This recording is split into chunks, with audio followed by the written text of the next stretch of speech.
¿Qué harías si la única forma de salvar a tu familia fuera convertirte en la esposa de su mayor enemigo?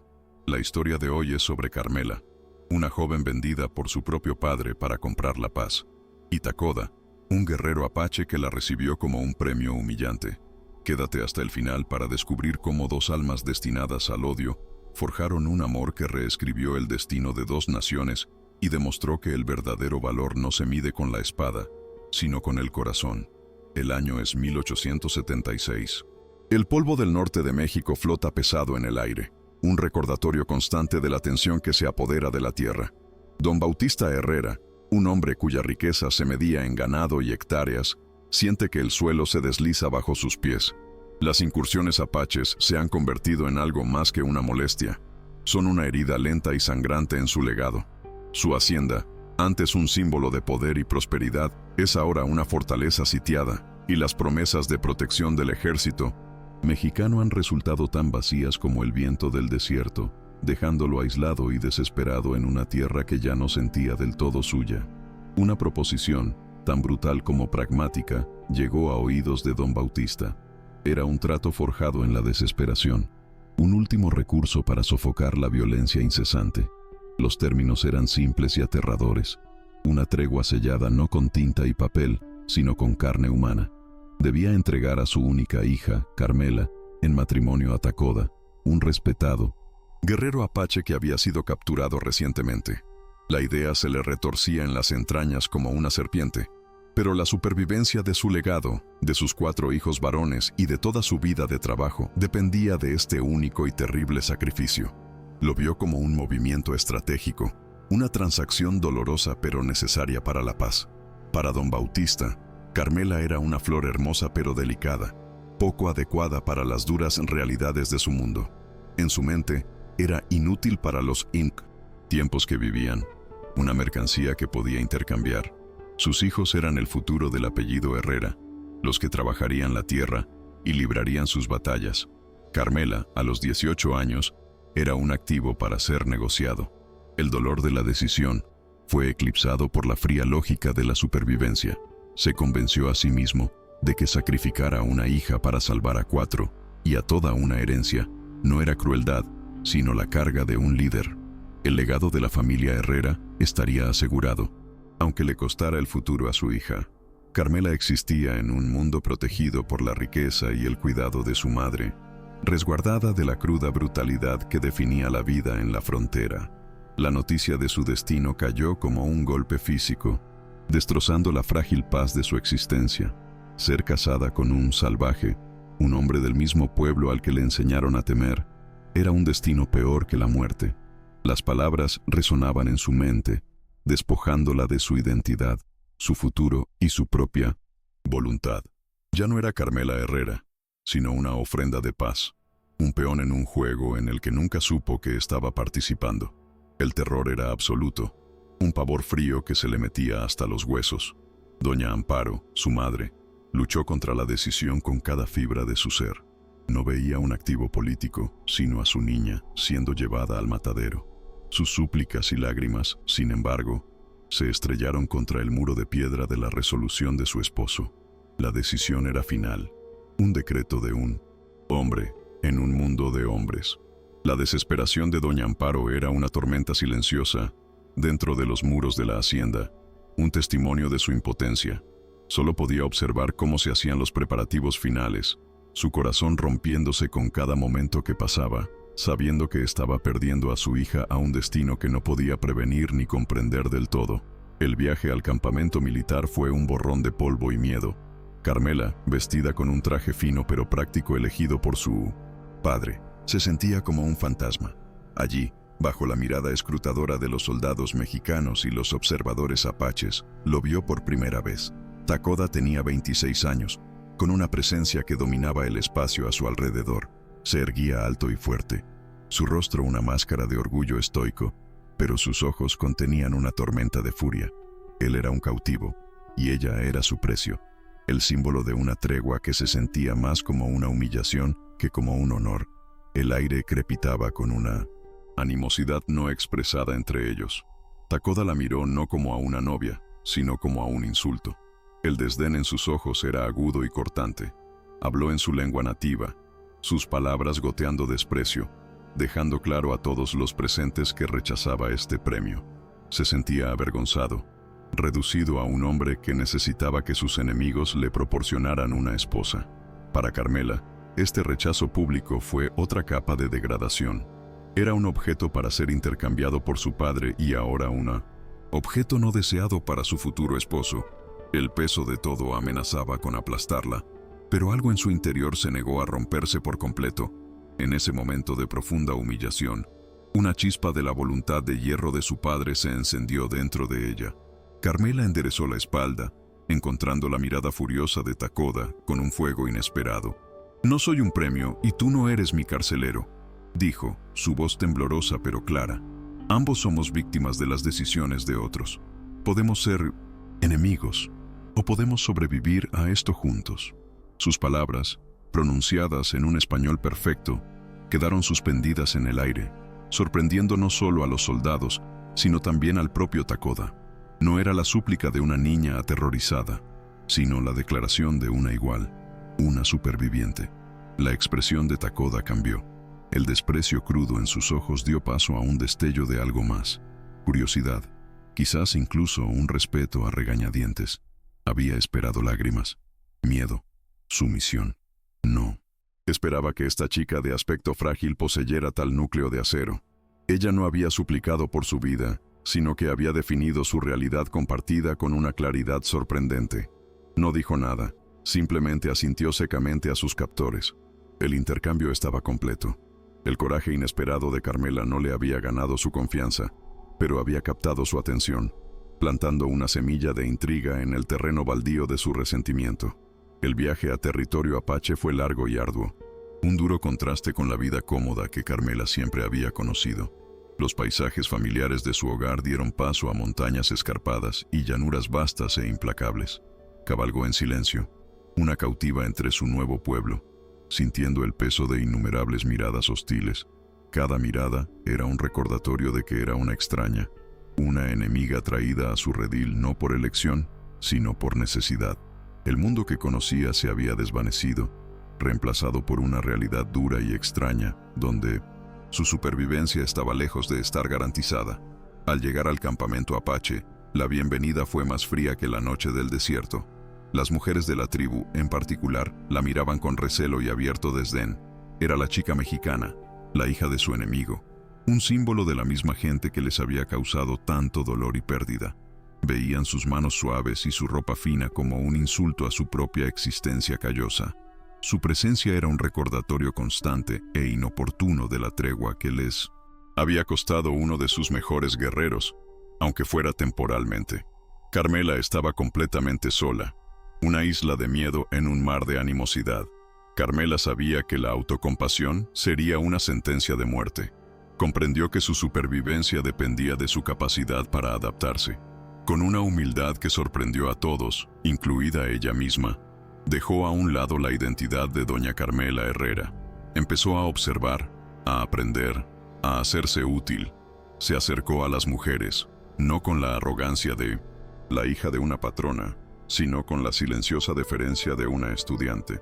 Pidió que le enseñaran, dispuesta a despojarse de su pasado y abrazar las exigentes tareas de su nueva vida. Si esta historia ya te está atrapando, no olvides dejar tu like para apoyar nuestro canal. Sus primeras lecciones fueron en las tareas más básicas y agotadoras. Aprendió a raspar y curtir pieles de animales. Sus manos antes suaves se volvieron rápidamente ásperas y ampolladas. El olor a sangre y agentes curtientes reemplazó el aroma de los perfumes. Aprendió a encontrar raíces comestibles y plantas medicinales. Sus finos vestidos fueron reemplazados por prácticas prendas de cuero más adecuadas para el terreno accidentado.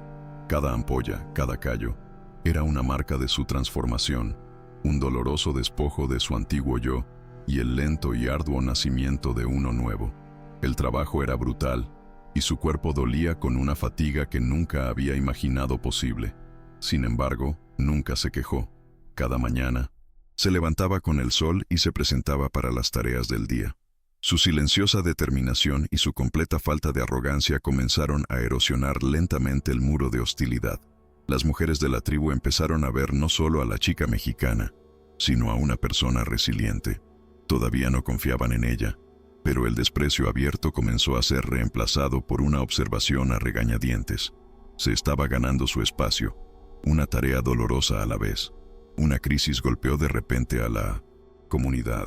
Un grupo de niños pequeños, que se habían alejado para jugar, desaparecieron al caer el anochecer. El pánico se extendió por el campamento como la pólvora. Takoda, a quien recientemente se le había concedido más libertad como prueba de su lealtad tras la tregua, fue encargado de liderar la partida de búsqueda. Los ancianos lo observaban de cerca. Cada una de sus acciones era escudriñada. Estaba decidido a demostrar que su corazón todavía estaba con su gente, que la tregua no había ablandado su espíritu ni su compromiso con su seguridad. Esta era su oportunidad para reafirmar su lugar como líder. Mientras los guerreros se preparaban para partir, Takoda hizo algo que dejó a todos atónitos. Se acercó a Carmela y le ordenó que los acompañara. Los otros apaches murmuraron en protesta, cuestionando la sabiduría de llevar a una extraña, una mujer, en una misión tan crítica. Sus manos son pequeñas, afirmó simplemente, sin ofrecer más explicaciones. Podrían ser útiles. Vio en ella una herramienta práctica, pero quizás también quería ponerla a prueba, ver si el coraje que había mostrado en el campamento militar era una casualidad o una verdadera medida de su carácter bajo presión. La partida de búsqueda se movió rápidamente a través del paisaje que oscurecía. Carmela, poco acostumbrada al ritmo, luchaba por mantenerse, sus pulmones ardiendo por el esfuerzo. El terreno era traicionero, lleno de rocas y arbustos espinosos. Los gritos preocupados de los padres resonaban en el aire, alimentando la urgencia de su misión. Carmela se centró en el suelo, sus ojos escaneando cada sombra, cada grieta. Sentía el peso de la esperanza de la tribu y el desafío tácito de Takoda. Tenía que demostrar que él tenía razón. Tenía que ser más que la chica inútil que su padre creía que era. A medida que pasaban las horas y la desesperación comenzaba a instalarse, Carmela se detuvo abruptamente. Levantó una mano pidiendo silencio, esforzándose por escuchar. Al principio no había nada más que el viento, pero entonces lo oyó, un sonido débil y lastimero, casi perdido en la inmensidad de la noche. Los guerreros, con su enfoque en rastrear huellas, lo habían pasado por alto. Señaló hacia una fisura profunda y estrecha en el suelo rocoso, un lugar fácilmente ignorado. Allí, susurró, su corazón latiendo con una mezcla de miedo y esperanza. Viene de allí. Los guerreros se reunieron alrededor de la grieta. Era demasiado estrecha para que cualquiera de ellos pudiera entrar. Los gemidos de abajo confirmaron el descubrimiento de Carmela. Los niños estaban atrapados. Este era el momento que Takoda había previsto. Miró a Carmela, su mirada intensa. No necesitó dar una orden. La comprensión apareció en su rostro. Esta era su prueba. La vida de los niños y su propia posición dentro de la tribu dependían de lo que hiciera a continuación. Todos los ojos de la partida de búsqueda estaban sobre ella, esperando ver si la extraña arriesgaría su vida por sus jóvenes. Sin dudarlo, Carmela tomó una cuerda y se la aseguró alrededor de la cintura. Ignoró los rasguños y moretones mientras la bajaban a la oscuridad. El espacio era estrecho, claustrofóbico. Abajo, encontró a los 3 niños aterrorizados, uno de los cuales tenía un tobillo torcido. Hablándoles con una voz tranquila y tranquilizadora, mezclando las pocas palabras apaches que conocía con un español suave, logró ganarse su confianza. Uno por uno, les ató la cuerda y fueron subidos a un lugar seguro. Su propio miedo era un eco distante, ahogado por el feroz instinto protector que se había apoderado de ella. Cuando Carmela emergió de la fisura, arañada y cubierta de tierra pero con el último niño en sus brazos, ya no era una extraña. Los rostros que la miraban ahora no estaban llenos de sospecha, sino de asombro y gratitud. Las madres de los niños rescatados corrieron hacia ella, abrazándola con lágrimas de alivio. Le tocaron el pelo, el rostro, en un gesto de profundo respeto. En un solo acto de valentía desinteresada, había destrozado sus prejuicios y demostrado su valía de una manera que ninguna cantidad de trabajo duro podría haber logrado jamás. Takoda observó la escena desarrollarse. Un nuevo y profundo respeto por Carmela amaneciendo en sus ojos. La había puesto a prueba, y ella había superado sus más locas expectativas. Había mostrado no solo coraje físico, sino también un profundo pozo de compasión. Vio más allá de la hija de su enemigo, y finalmente, vio a la mujer que estaba ante él, fuerte, resiliente y valiente. Esa noche, mientras regresaban a la aldea, cabalgó a su lado, el silencio entre ellos ya no lleno de tensión, sino de un entendimiento naciente y tácito. Había visto su espíritu, y era tan fuerte como el de cualquier guerrero. El rescate lo cambió todo. La tribu le dio a Carmela un nuevo nombre, la que oye el viento, un título de honor. Las mujeres ahora buscaban su compañía, ansiosas por compartir sus conocimientos e historias con ella. Fue invitada a sus círculos, ya no como observadora, sino como participante. Aprendió su idioma, sus canciones y sus tradiciones, no como una tarea, sino como un abrazo genuino a su nueva vida. El campamento, que una vez fue un lugar de miedo y aislamiento, se había convertido en un hogar. La transformación fue completa. A medida que los días se convertían en semanas, el vínculo entre Carmela y Takoda se profundizaba. Empezaron a hablar más, compartiendo historias de sus pasados, sus miedos y sus esperanzas. Ella aprendió sobre sus propias cargas, sobre la presión de ser un líder fuerte en un momento de inmensa incertidumbre. Él, a su vez, vio las cicatrices dejadas por el rechazo de su padre y su lucha por encontrar su propia fuerza. Su relación ya no era la de un captor y una cautiva, sino la de dos almas que habían sido unidas por el destino y estaban encontrando consuelo en su vulnerabilidad compartida. Surgió un nuevo conflicto, no de violencia, sino de principios. Una pequeña familia de colonos mexicanos, desesperados y enfermos, invadió sin saberlo una porción de tierra que los apaches consideraban sagrada, buscando refugio cerca de su manantial. La reacción inmediata de algunos guerreros fue expulsarlos por la fuerza, para proteger la santidad de su tierra. Los colonos eran una intrusión, una violación de su mundo espiritual. La tensión en el campamento era alta, mientras debatían cómo manejar esta nueva amenaza a sus tradiciones y territorio. Carmela, al enterarse de la situación, sintió un impulso de responsabilidad. Eran su gente, pero ahora ella era una de los apaches. Fue a ver a Takoda, no para defender las acciones de los colonos, sino para abogar por un enfoque diferente.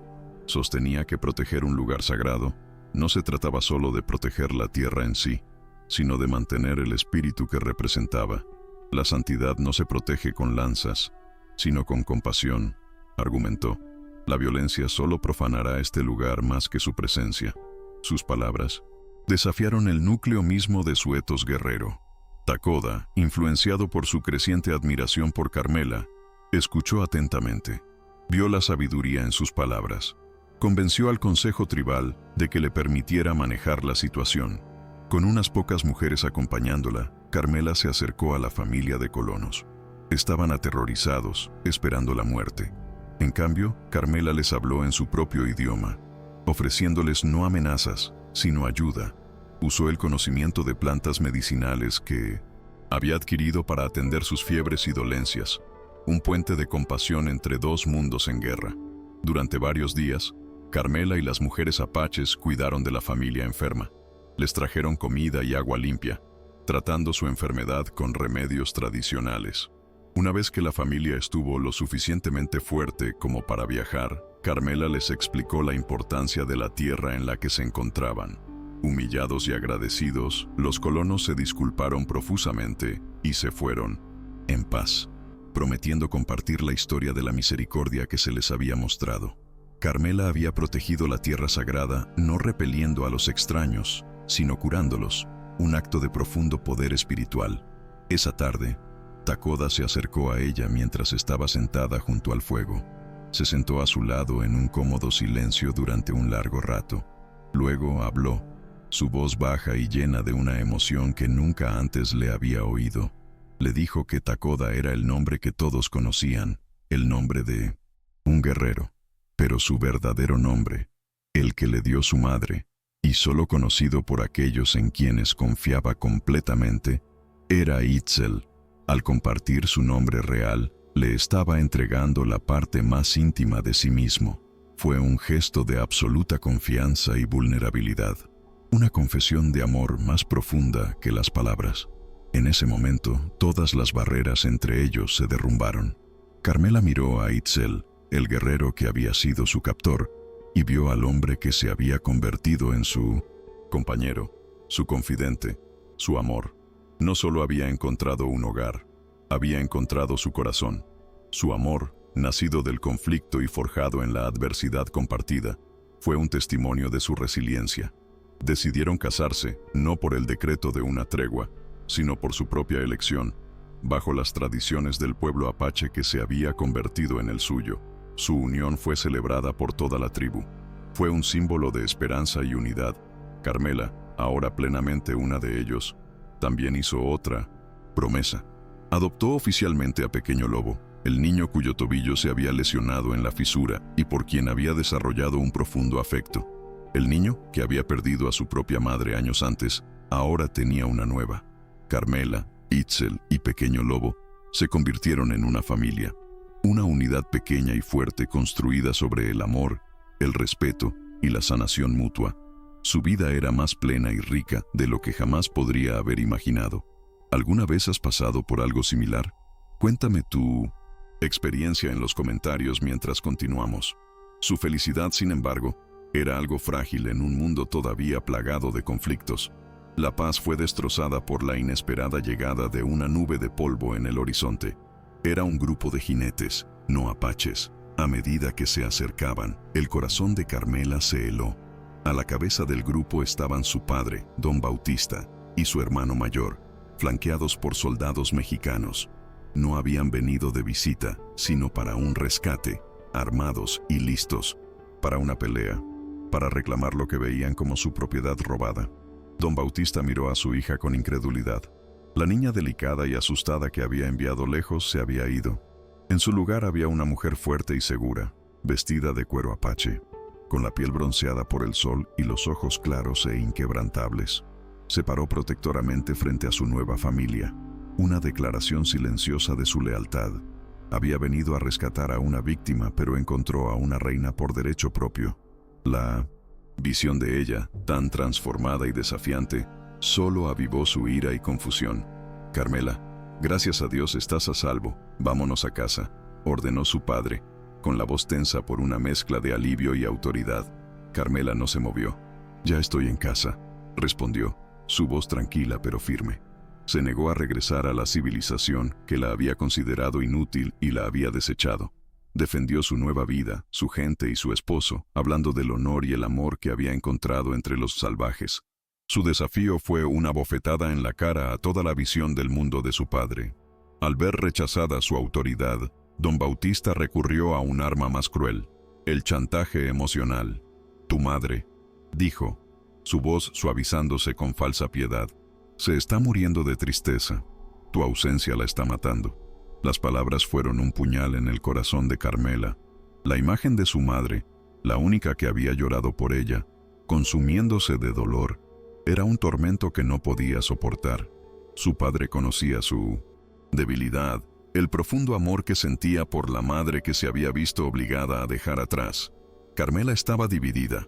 Su mente y su alma pertenecían aquí, con Itzel y Pequeño Lobo, pero su corazón dolía por su madre. ¿Cómo podía ser feliz sabiendo que su madre sufría tan terriblemente por su culpa? Itzel, viendo la angustia en su rostro, comprendió la elección imposible que enfrentaba. Le tomó la mano, su fuerza un apoyo silencioso. El conflicto ya no era entre mexicanos y apaches, sino dentro del propio corazón de Carmela. Una batalla entre dos tipos diferentes de amor y deber. En un acto de profundo y desinteresado amor, Itzel le dio su bendición para que se fuera. «Tu madre te necesita», dijo, su voz pesada por el dolor de su inminente separación. «Tu lugar está aquí y te esperaremos. Ve y cuida de ella. Luego regresa a nosotros. Pequeño Lobo y yo te esperaremos». Estaba dispuesto a arriesgarse a perderla, a soportar la soledad de su ausencia, para que su corazón pudiera estar en paz. Su sacrificio fue la prueba definitiva de su amor. Un amor que valoraba la felicidad de ella por encima de la suya. Con el corazón apesadumbrado y la promesa de regresar, Carmela aceptó volver a la hacienda. El viaje de regreso fue una dolorosa inversión de su primer viaje. Dejó atrás las escarpadas montañas de su hogar y regresó a la opulenta prisión de su pasado. Cabalgando junto a su padre, se sentía como una extraña en su propia piel. La ropa de cuero que vestía un marcado contraste con el mundo al que estaba reingresando. Ya no era la chica que se había ido, y temía no volver a pertenecer realmente a ningún lugar. De vuelta en la hacienda, se dedicó a cuidar a su madre hasta que recuperara la salud. Doña Amparo, en efecto, parecía haberse desvanecido, su espíritu debilitado por la pena. La presencia de Carmela fue un bálsamo, y lentamente, su madre comenzó a recuperarse. Durante este tiempo, Carmela soportó la constante presión de su padre. Desfiló ante ella una serie de ricos, pretendientes mexicanos, decidido a borrar su fase apache y verla debidamente casada. Pero Carmela se resistió, su espíritu inquebrantable, su corazón lejos en las montañas. Doña Amparo, mientras recuperaba sus fuerzas, vio la verdad. Vio la luz que se atenuaba en los ojos de su hija cada vez que su padre hablaba de matrimonio. Vio la añoranza con la que Carmela miraba las montañas distantes. Finalmente comprendió que la felicidad de su hija no estaba en esta jaula dorada, sino con la gente que la había respetado y el hombre que realmente la amaba. La madre, que había sido demasiado débil para evitar que la enviaran lejos, ahora encontraba la fuerza para ayudarla a regresar. Una noche sin luna, Doña Amparo le puso en la mano a Carmela una pequeña bolsa con monedas y provisiones. «Ve», susurró, con los ojos llenos de lágrimas de amor y sacrificio. «Tu felicidad no está aquí. Ve a tu verdadero hogar. Yo estaré bien sabiendo que eres feliz». Había hecho arreglos para que el encargado del establo ensillara el caballo favorito de Carmela. Con un último y lloroso abrazo, Carmela se deslizó fuera de la hacienda, dejando atrás su antigua vida para siempre, esta vez por elección propia. El viaje ya no era de miedo, sino de liberación. Carmela cabalgó durante días, su resolución impulsando su viaje. Navegó por el terreno familiar, su corazón tirando de ella hacia casa. El miedo a ser perseguida por su padre fue eclipsado por la desesperada necesidad de regresar con su familia. Con cada legua que cruzaba, sentía que se despojaba de los últimos vestigios de Carmela Herrera y abrazaba por completo a la mujer en la que se había convertido. No huía de algo, sino que corría hacia todo lo que importaba. Este viaje fue la prueba final de su compromiso. Cuando finalmente llegó al territorio familiar de su pueblo adoptivo, una sensación de inquietud la recibió. El campamento estaba más tranquilo de lo que recordaba. Encontró a Itzel junto a su vivienda, su rostro grabado con preocupación. Su alivio al verla fue inmenso, pero fue rápidamente eclipsado por graves noticias. Durante su ausencia, una enfermedad se había extendido por el campamento, y Pequeño Lobo había caído gravemente enfermo. La había estado llamando en sus sueños febriles. Itzel había esperado, fielmente, pero su corazón había estado apesadumbrado por el miedo tanto por su amor como por su hijo. Carmela corrió al lado del niño. Estaba débil, su cuerpo ardiendo de fiebre. Olvidando su propio agotamiento, inmediatamente puso a trabajar su conocimiento de las hierbas curativas. Permaneció a su lado día y noche, preparando remedios, enfriando su frente y hablándole en tonos suaves y tranquilizadores. Ya no era solo la mujer que lo había rescatado de una fisura, era su madre, y lucharía por su vida con cada gramo de fuerza que poseía. Su regreso no fue solo una reunión, sino una necesidad vital. Durante días, la vida del niño pendió de un hilo. Itzel observaba a Carmela, su corazón, lleno de una mezcla de terror y amor abrumador. Vio el poder feroz e inquebrantable de su devoción. Y entonces, una mañana, la fiebre cedió. Pequeño Lobo abrió los ojos, y por primera vez en semanas, estaban claros. Susurró su nombre, mamá, y buscó su mano. La crisis había pasado. Carmela no solo había regresado a casa, sino que había salvado la vida de su hijo, consolidando su lugar en el corazón de su familia para siempre. Con Pequeño Lobo en camino a la recuperación y su familia unida a una Ainu. ¿Ves más? Itzel y Carmela decidieron que era hora de consagrar finalmente su unión. Su boda no fue un gran evento, sino una ceremonia profundamente espiritual que honraba sus dos herencias. Carmela vistió un traje de novia tradicional apache, pero trenzó un trozo del encaje de su madre en su cabello. Itzel estaba a su lado, ya no solo un guerrero, sino un esposo y padre. Su matrimonio fue un testimonio de su viaje, una unión de dos mundos en perfecta armonía. Historias como estas son las que nos motivan. Si eres nuevo aquí, considera suscribirte para no perderte ninguna. Pasaron los años. El amor entre Carmela e Itzel no solo construyó una familia, construyó una comunidad. La noticia de su unión y la misericordia que habían mostrado se extendió. Otras familias mexicanas, desilusionadas con el conflicto constante, buscaron refugio en su comunidad. Los apaches que estaban cansados de la guerra también encontraron un lugar de paz. Bajo el liderazgo conjunto de Itzel y Carmela, comenzó a formarse una nueva sociedad, una en la que mexicanos y apaches coexistían, intercambiando bienes, conocimientos y tradiciones. Carmela se convirtió en una líder respetada, su sabiduría buscada por ambos pueblos. Enseñó a las mujeres apaches nuevas formas de cultivar los cultivos que conocía de su juventud, y enseñó a los colonos mexicanos sobre las plantas nativas y la forma apache de respetar la tierra. Se movía sin problemas entre ambos idiomas, ambas culturas, un puente viviente entre ellas. Era la prueba de que el entendimiento y el respeto eran más fuertes que el odio y el miedo. No había sido inútil, sino que poseía una fuerza única que su padre nunca podría comprender. Años más tarde, un anciano llegó a su asentamiento. Era Don Bautista. No vino con soldados, sino solo, su arrogancia desgastada por el tiempo y el arrepentimiento. Vio a su hija, ya no solo una líder, sino el corazón de una comunidad próspera y pacífica. Vio a su nieto, pequeño lobo, ahora un joven fuerte, corriendo felizmente con niños de ascendencia mexicana y apache. Vio el mundo que su hija había construido, no por la fuerza, sino a través de la compasión. Finalmente comprendió el valor de la hija que una vez había desechado. Don Bautista solo pudo llorar y pedir perdón, lo cual Carmela le concedió libremente. Su vida fue un testimonio del hecho de que la verdadera fortaleza no consiste en conquistar a otros, sino en comprenderlos. El amor entre un guerrero cautivo y una hija desechada no solo los había salvado a ellos, sino que había creado un nuevo mundo.